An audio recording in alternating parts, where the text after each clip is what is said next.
Hello guys, எல்லாரும் எப்படி இருக்கீங்க? நல்லா இருப்பீங்க நம்புறேன். இன்றைக்கி நம்ம சேனல் வந்து பார்த்திங்கன்னா ஹீரோ விடா V2 இது வந்து பார்த்திங்கன்னா லைட் எடிஷன். ஆக்சுவலாக இதே மாதிரி தான் வந்து பார்த்திங்கன்னா ப்ரோ எடிஷனும் ப்ளஸ் எடிஷனும் இருக்குது.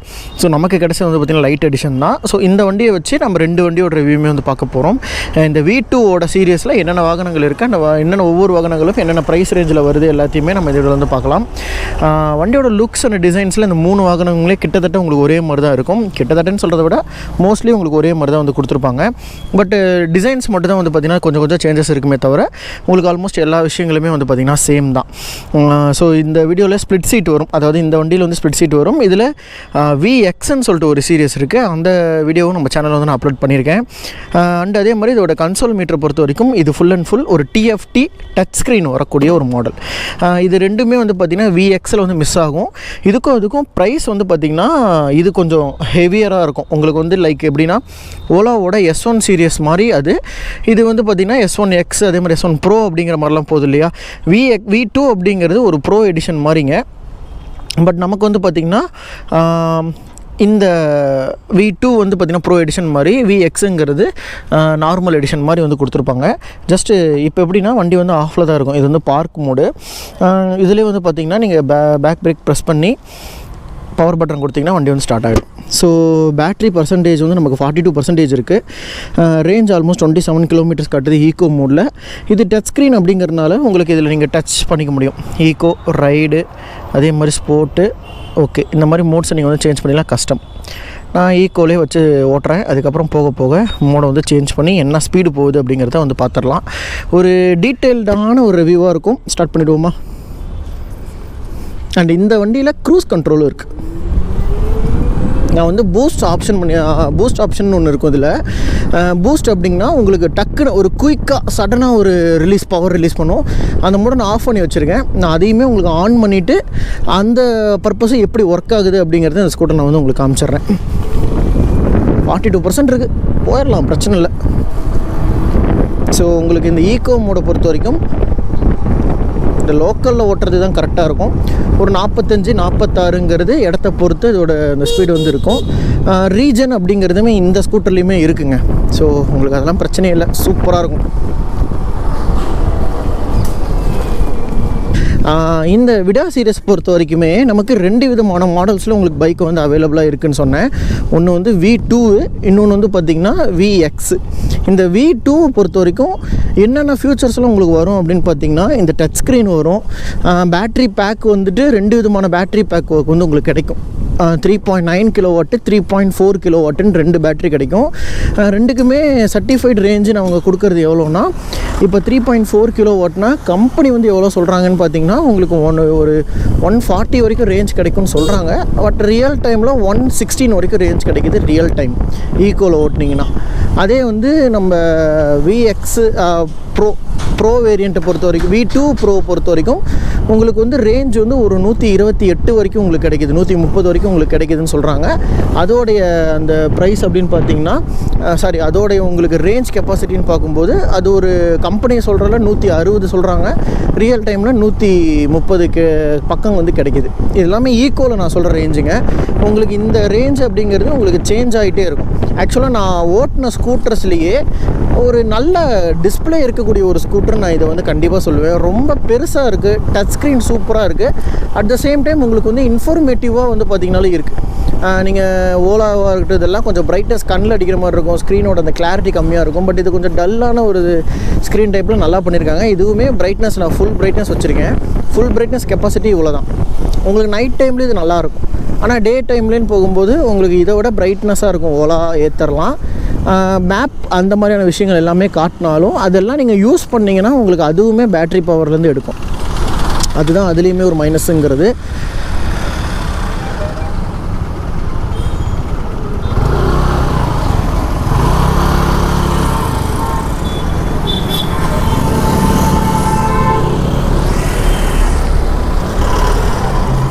பேட்ரிஸை பொறுத்த வரைக்கும் உங்களுக்கு வண்டிகள் இருந்தாலுமே குயிக்காக இருக்கும். இந்த குயிக்கு தான் இது வந்து ஈக்கோவா. இப்போ நான் ஒவ்வொரு மோடாக சேஞ்ச் பண்ணி நான் உங்களுக்கு காட்டுறேன். ஆக்சுவலாக மோடு சேஞ்ச் பண்ணுற பட்டன் நீங்கள் கையிலையுமே சேஞ்ச் பண்ணிக்கலாம், நம்ம இதுலேயுமே சேஞ்ச் பண்ணிக்கலாம். நான் வந்து உங்களுக்கு இதை வந்து சேஞ்ச் பண்ணுறேன்.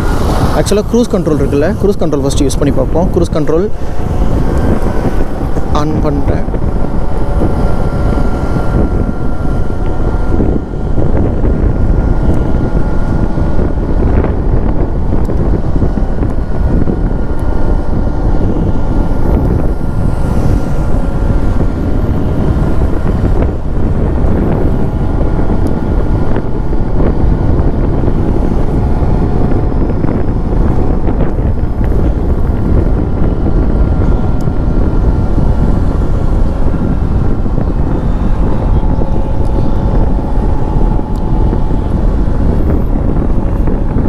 க்ரூஸ் கண்ட்ரோல் தான் ஆன் பண்ணலாம் ட்ரை பண்ணிகிட்ருக்கேன். ஆக்சுவலாக சார்ஜ் கம்மியாக இருக்கனால க்ரூஸ் கண்ட்ரோல் ஆன் ஆக மாட்டேங்குது. ஸோ ஃபுல் சார்ஜ் இருந்துச்சுன்னா ஆன் ஆகும் நினைக்கிறேன். எனக்கு தெரிஞ்சு 30% சார்ஜ் இறங்கிடுச்சு, அதனால் இது ஒர்க் ஆகலை. மற்ற மோட்ஸ் எல்லாம் நம்ம சேஞ்ச் பண்ணி மைலேஜ் எவ்வளோ வருதுன்னு வேணால் செக் பண்ணி பார்ப்போம். ஓகே பார்த்தாச்சு. இப்போ வந்து நான் ஈக்கோலேருந்து உங்களுக்கு நார்மல் மோடு வந்து சேஞ்ச் பண்ணுறேன்.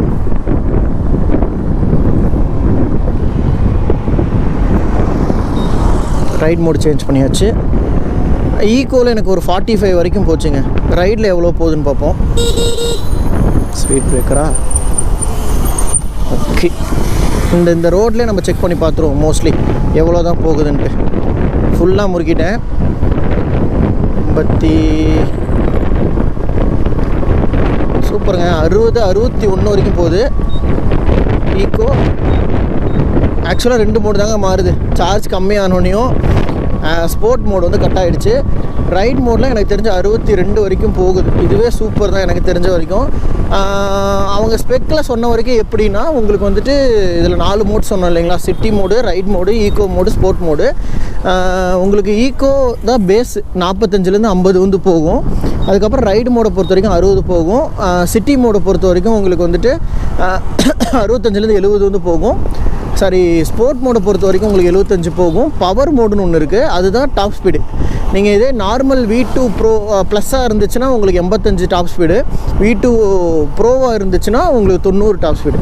நீங்கள் டாப் ஸ்பீடும் பேட்ரி பேக் மட்டும் தாங்க வித்தியாசம். ஒரு 4.5 கிலோவாட் தான் வித்தியாசம் 2 பேட்டரிக்குமே. பெருசாலாம் எந்த ஒரு பெரிய சேஞ்சஸுமே கிடையாது. ஸோ இவ்வளோ தான். எனக்கு இந்த டச் ஸ்க்ரீன் பிடிச்சிருக்கு. இந்த டச் ஸ்க்ரீன் ஆகட்டும், இந்த ஆக்சசபிலிட்டி எல்லாமே நல்லாயிருக்கு. நீங்கள் ஓட்டிக்கிட்டு இருக்கும்போது வண்டி எதையுமே யூஸ் பண்ண முடியாது, தெரியுதா? வண்டியை நிறுத்திட்டீங்க அப்படின்னா நீங்கள் யூஸ் பண்ணலாம். இப்போ நான் வண்டியை நிறுத்திட்டேன், யூஸ் பண்ணலாம். நீங்கள் வண்டி ஓட்டிகிட்டு இருக்கும்போது நீங்கள் எதையுமே யூஸ் பண்ண முடியாது, புரியுதுங்களா? அதுதான் இது ஒரு சேஃப்டி ஃபியூச்சர் மாதிரி. ஸ்போர்ட் மோடா நான் போட்டு ஓடல. ஓகே, தெரியுதா? ஸ்போர்ட் மோடு சார்ஜ் கம்மியாக இருந்துச்சுன்னா ஓட மாட்டேங்குது. எனக்கு தெரிஞ்சு இந்த வண்டி லைட் அப்படிங்கிறதுனால இதுக்கு பேட்ரி பேக் ரொம்ப கம்மிங்க, அதனால் இந்த மாதிரி நடக்குது. இதே உங்களுக்கு பேட்ரி பேக் அதிகமாக இருக்கக்கூடிய வண்டிகள்னால் உங்களுக்கு நல்லாவே, எனக்கு தெரிஞ்சு நல்லாவே ரேஞ்ச் வந்து வரும். இங்கே வந்து திரும்பிடுவோம். ஆனால் நிறையா பீப்புள்ஸ் சூஸ் பண்ணுறது இந்த என்ன தான் வந்து சர்வீஸ் குவாலிட்டி வந்து பூராக இருந்தாலும் ஓலா தான் நிறைய பேர் சூஸ் பண்ணுறாங்க. ஏன்னா அந்த 1 லட்ச ரூபா செக்மெண்ட்டில் அந்த வண்டி வந்து நல்லா இருந்துச்சுன்னா நல்லா வண்டி, பிரச்சனை வச்சுச்சுன்னா பிரச்சனை. இதுதான் விஷயமே. அதுவும் ஹப் மோட்டர் டைப்பில் பழைய டைப் வந்துட்டு இருந்துச்சு. இப்போ அவங்க செயின் ட்ரைவ் வரைக்கும் இம்ப்ரூவ் ஆகிட்டாங்க. ஒன்று என்ன ட்ராபேக் அப்படின்னு பார்த்தீங்கன்னா, அந்த வண்டியில் வந்துட்டு உங்களுக்கு சர்வீஸ் அதுதான். உங்களுக்கு பிரச்சனை வச்சுச்சு அப்படின்னா, உங்களுக்கு எலக்ட்ரிக்கல் பற்றி கொஞ்சம் தெரியும்னா நீங்கள் பொழைச்சிக்கலாம். எலக்ட்ரிக்கல்லாம் தெரியல அப்படின்னா, அதுவும் மெயினாக அந்த சென்சார் மாடல் இருக்குல்ல S1 Pro, அதெல்லாம் 1.25 லட்சம் கிட்ட வருதுங்க. அதெல்லாம் நீங்கள் காசு கொடுத்து வாங்கிவிட்டு அந்த வண்டியில் பஞ்சாயத்துன்னு கொண்டு போய் சர்வீஸ் நீங்கள் விட்டிங்கன்னா அதில் நீங்கள் ஃபேஸ் பண்ணுற பஞ்சாயத்து தான் ரொம்ப அதிகம். அதுக்கு தான் நிறைய பேர் ஓலா யோசிக்கிறது. மற்றபடி மற்ற பிராண்ட்ஸ் எல்லாமே சர்வீஸ் நல்லா இருக்கா அப்படின்னு கேட்டிங்கன்னா, மற்றவங்களுக்கும் எலக்ட்ரிக் சர்வீஸ் பொறுத்த வரைக்கும் இன்னுமே டெவலப் ஆகலை, மோசம்தான். ஆனாலும் ஓலா அளவுக்கு மோசம் கிடையாது, அப்படி தான் நம்ம வந்து சொல்ல முடியும். ஸோ உங்களுக்கு ஆல்மோஸ்ட் இந்த வீடியோ வந்து ஓரளவுக்கு புரிஞ்சிருக்கும்னு நம்புகிறேன். இதோட பேட்ரி பேக்கப் பொறுத்த வரைக்கும் நான் சொன்ன 2 பேட்ரி பேக்கப்புங்க. லைட் மாடல் இப்போ வரதில்லை. லைட் 2.9 கிலோவாட் இருந்துச்சு. இப்போ வந்து 2 பேட்ரி பேக், ஒன்று 3.4, இன்னொன்று 3.9. இந்த ப்ரோ வாங்கினீங்கன்னா உங்களுக்கு 1.60 என்னமோ ப்ரைஸ் வருது. ப்ளஸ் வாங்கினீங்கன்னா உங்களுக்கு 1.26 என்னமோ ப்ரைஸ் வருதுங்க. இதுதான் வந்து ப்ரைஸ் டிஃப்ரென்ஸு. VX இருக்குது. VXக்கு வந்து போனீங்கன்னா அதுலேயும் 2 விதமான பேட்ரி பேக் இருக்குது. அதில் 2.9 இருக்குது, 3.5 இருக்குது. 3.5 உங்களுக்கு வந்து 1.16 நினைக்கிறேங்க. அதில் இந்த டச் ஸ்க்ரீன் இந்த மாதிரி எந்த ஆப்ஷன்ஸுமே வராது. ஜஸ்ட் ஒரு நார்மலான ஒரு ஸ்கூட்டர், சாவி கொடுத்துருவாங்க. இது வந்து ரிமோட்டு, அது வந்து சாவியில் ஆப்ரேட் ஆகும். சாவி நீங்கள் போட்டு ஜஸ்ட்டு சீட் லாக்லேருந்து எல்லாமே கீ, உங்களுக்கு சென்சாரே வராது இந்த வண்டியில்.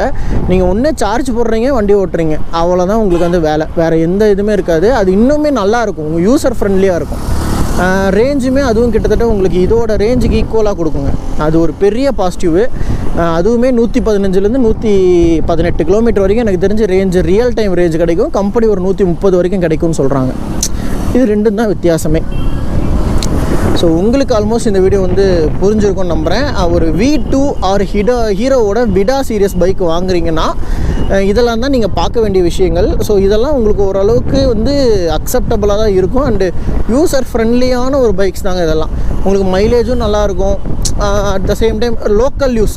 இப்போ உதாரணத்துக்கு நான் வந்து இப்போ நாமக்கல் இருக்கீங்கன்னா உங்களுக்கு நாமக்கலுக்குள்ளார, திண்டுக்கல்லுக்குன்னா திண்டுக்கலுக்குள்ளார, மதுரைனா மதுரைக்குள்ளார, சென்னைனா சென்னைக்குள்ளார, அங்கேயே தான் உங்களுக்கு ட்ராவல். ஒரு நாளைக்கு மினிமம் 80 கிலோமீட்டர் நீங்கள் ட்ராவல் பண்ண வேண்டியது இருக்கும். அப்படின்னா நீங்கள் பெட்ரோல் பைக் போகிறத விட பேட்ரி பக்கம் வர்றது ரொம்ப நல்லது. ஏன்னா ஒரு நாளைக்கு 80 கிலோமீட்டர்னால் ஒரு மாதத்துக்கு நீங்கள் ஆவரேஜாகவே எனக்கு தெரிஞ்சு ஒரு 2500 கிலோமீட்டர் ஓட்டுவீங்க. அப்படி ஓட்டும்போது அதுக்கு நீங்கள் பெட்ரோல் காசு, சர்வீஸ் காசெல்லாம் கணக்கு பண்ணிங்கன்னா நீங்கள் வண்டியை 1 லட்ச ரூபாய்க்கு வாங்கிடுவீங்க. மைலேஜ் கொடுக்குற வண்டி எக்ஸாம்பிளுக்கு சொல்கிறேன். அதை ஒரு 1 லட்ச ரூபாய்க்கு வாங்கிவிட்டு அதுலேருந்து நீங்கள் பெட்ரோல் காசு இதெல்லாம் ஆட் ஆகிட்டே போகும். வண்டியோட டிப்ரிசியேஷன் வேல்யூ கம்மியாகிட்டே வரும். ஆனால் பேட்ரிகள்லேயும் அதே தான், டிப்ரிசியேஷன் வேல்யூ ரொம்ப கம்மி. பேட்டரியோட லைஃப் போயிடுச்சுன்னா வண்டியை ரீசேல் பண்ண முடியாது. என்ன இருந்தாலும் நான் சொல்கிறேன், இந்த ஓட்டம், வண்டி நல்ல ஓட்டம் இருக்குது அப்படின்னா உங்களுக்கு கண்டிப்பாக பெட்ரோலை விட இந்த வண்டி உங்களுக்கு மிச்சம் பண்ணி கொடுக்குற மாதிரி இருக்கும்.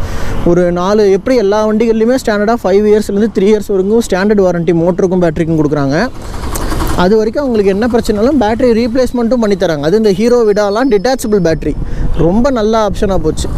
பேட்டரி எடுத்துக்கலாம், சார்ஜ் பண்ணிக்கலாம். 3 பேட்டரி வரக்கூடிய மாடல் இது. இதிலே 2 பேட்டரி வரக்கூடிய மாடலும் இருக்குது. ஸோ அந்த மாதிரி உங்களுக்கு பேட்டரி வரதுனால பேட்டரியை ரீப்ளேஸ் பண்ணுவாங்க, ஒரு செல்ஸை ரீப்ளேஸ் பண்ணுவாங்க. எனிதிங் சர்வீஸ் ரெக்கார்ட் நல்லா இருந்துச்சுன்னா நீங்கள் கம்பெனியில் போய் எது வேணாலும் பண்ணிக்கலாம். அந்த ஆப்ஷன்ஸ் எல்லாத்தையும் பார்க்கும்போது உங்களுக்கு பேட்டரி வந்து உங்களோட நீட் அண்ட் யூஸ் நிறையா இருக்குது.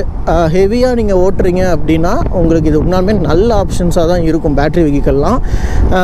அதுவும் இல்லாமல் இப்போ நிறைய இடங்களில் ஃப்ரீ சார்ஜ் கரண்ட்டு கொடுத்துட்டாங்க. வீட்டில் நீங்கள் பண்ணுறதை விட இப்போ நிறையா இடங்களில் வந்து ஃப்ரீ கரண்ட்டு, ஆஃபீஸில் ஃப்ரீயாக கொடுக்குறாங்க, ஒர்க்கிங் பிளேசஸில் ஃப்ரீ கரண்ட் கொடுக்குறாங்க. அப்படி இருக்கும்போது ஆஃபீஸில் சார்ஜ் போட்டு யூஸ் பண்ணுறவங்க நிறைய பேர் இருக்காங்க. அந்த மாதிரி இருக்கிறவங்களுக்குலாம் ஒரு பெரிய பெஸ்ட் ஆப்ஷனுங்க இது. இதுதான் வந்து பேட்டரியோட ரியாலிட்டி. உங்களுக்கு ஆல்மோஸ்ட் நான் சொல்கிற கான்செப்ட் புரிஞ்சிருக்கும் அப்படிங்கிறத நம்புகிறேன். உங்களுக்கு இந்த வீடியோ பிடிச்சிருக்குன்னு நம்புகிறேன். இந்த வண்டியை பற்றின ரிவ்யூமே உங்களுக்கு நான் டீட்டெயிலாக சொல்லியிருக்கேன். விடாவோட V2 பொறுத்த வரைக்கும் அதில் என்னெல்லாம் விஷயங்கள் இருக்குங்கிறத என்னோடய தாட் நான் உங்களுக்கு வந்து ஷேர் பண்ணியிருக்கேன். உங்களுக்கு இந்த வீடியோ பிடிச்சிருக்குன்னு நம்புகிறேன். அண்ட் இதை தொடர்ந்து நம்ம சேனலில் நிறைய வீடியோஸ் வந்துட்டுருக்கோம். ஸோ நம்ம சேனலுக்கும் சப்ஸ்கிரைப் பண்ணி சப்போர்ட் பண்ணுங்கள். ஏன்னா அப்போ இந்த மாதிரி நிறைய வீடியோஸ் எடுக்கிறதுக்கு எனக்கும் ஒரு நல்ல மோட்டிவேஷனாக இருக்கும். ஓகேங்களா? ஸோ உங்களோட இந்த வீடியோலேருந்து நான் விடைபெற்றுக்கிறேன். இன்னொரு நல்ல வீடியோ நம்ம வந்து மீட் பண்ணுவோம். நான் இன்னும் ஓலா பைக்ஸ்லாம் நான் ஓட்டினது கிடையாது. எனக்கு சந்தர்ப்பம் கிடச்சிச்சின்னா அந்த வண்டியை வாங்கி கூட நம்ம ரிவ்யூக்கு வாங்கி யூஸ் பண்ணிவிட்டு என்ன மைலேஜ் இருக்குது அப்படிங்கிறத ஜென்ரலைஸாக நான் சொல்கிறேன். உங்களுக்கு இந்த வீடியோ போடணும் அப்படின்னு ஆசைப்பட்டிங்கன்னா நம்ம சேனலில் கமெண்ட் பண்ணுங்கள். கண்டிப்பாக அதுக்கான முயற்சி நம்ம வந்து பண்ணுவோம். சரிங்களா? ஸோ இதோட நான் இந்த வீடியோ வந்து என் பண்ணிக்கிறேன் நண்பா. உங்களுக்கு இந்த வீடியோ சாட்டிஸ்ஃபைடாக இருக்குன்னு நினைக்கிறேன். யாராவது உங்கள் ஃப்ரெண்டு ஒரு எலக்ட்ரிக் ஸ்கூட்டர் வாங்குற ஒரு கனவில் இருக்காங்கன்னா இந்த வீடியோ உங்களுக்கு ஷேர் பண்ணுங்கள். நான் சொல்கிற கிரிட்டீரியாவாக அவங்களுக்கு இருந்துச்சுன்னா அது அவங்களுக்கு ரொம்பவே யூஸ்ஃபுல்லாக இருக்கும். ஓகேங்களா? ஸோ இதே மாதிரி ஒரு சூப்பரான ஒரு நல்ல அட்டகாசமான ஸ்கூட்டரோட நெக்ஸ்ட் வீடியோ நான் வந்து உங்களை மீட் பண்ணுறேன். தேங்க்ஸ் ஃபார் வாட்சிங் நண்பா. Take care and bye.